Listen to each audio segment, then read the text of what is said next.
बाप ने बेटी के साथ किया कुछ ऐसा जिसे सुनकर आपके आंखों में आंसू आ जाएं। कविता किसी लड़के से शादी करके अपने पापा के पास आई और कहा कि पापा ये आशीष हैं और मैंने इससे शादी कर ली है। कविता के पापा बहुत ही समझदार थे। उन्हें कविता की ये बात सुनकर गुस्सा तो बहुत आ रहा था, लेकिन उन्होंने बिना गुस्सा किए बस कविता से कहा कि तुम दोनों घर से निकल जाओ। कविता ने कहा, पापा आशीष के पास अभी कोई काम नहीं है, प्लीज़ कुछ दिन हमें यहाँ रहने दीजिए। लेकिन कविता के पापा ने फिर से कहा कि तुम दोनों यहाँ से निकल जाओ।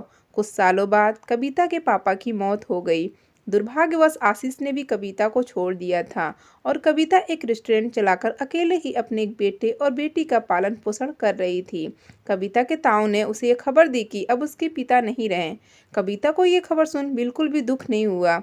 उसने सोचा, उन्होंने मुझे घर से निकाल दिया था तो अब मैं उनकी अंतिम यात्रा पर भी नहीं जाऊंगी।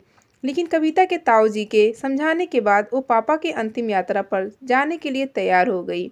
कविता अपने पापा की अंतिम यात्रा पर गई, लेकिन उसे अपने पापा की मौत का कोई दुख नहीं था। कविता के पापा की आज तेरहवीं हुई थी। सभी क्रियाक्रम पूरे हो चुके थे, सभी मेहमान भी जा चुके थे।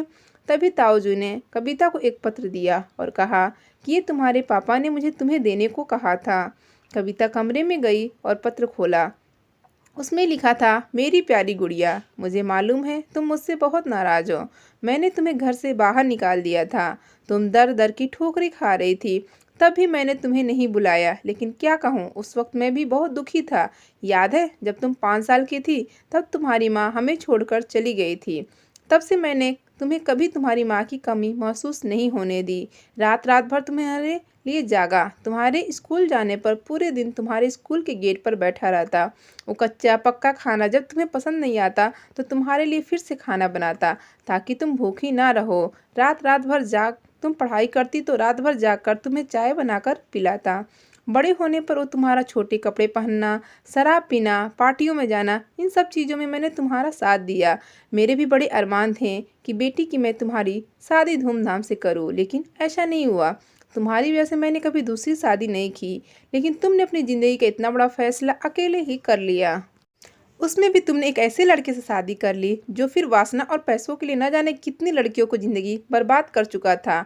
मैंने आशीष के बारे में पता लगाया था, लेकिन क्या करूँ, तुम तो उस वक्त प्यार में अंधी थी। खैर जो भी हुआ हो, बस हो सके तो मुझे माफ़ कर देना। मैंने तुम्हारे और तुम्हारे बच्चों के नाम बैंक में कुछ पैसा जमा करवाए हैं। 2-3 घर और कुछ ज़मीन के कागजात भी तुम्हारे नाम पर कर दिया है। तुम्हारी माँ के गहने भी अलमारी में पड़े हैं। ये सब तुम्हारा ही है, तुम्हारा पापा। कविता की आंखों में आंसू थे।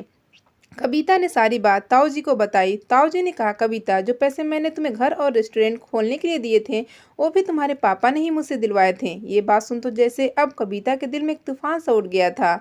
दोस्तों, इस कहानी से हमें यही सीख मिलती है कि बच्चे चाहे माँ बाप को छोड़ दें, लेकिन माता पिता दूर होकर भी हमेशा अपने बच्चों के लिए फिक्रमंद रहते हैं। उनके मन में अपने बच्चों के लिए प्यार कभी कम नहीं होता। इसलिए हमेशा अपने माता पिता का आदर करें। तो दोस्तों, आज की कहानी कैसी लगी कमेंट करके हमें बताइए, और कहानी पसंद आई तो लाइक शेयर एंड सब्सक्राइब करें।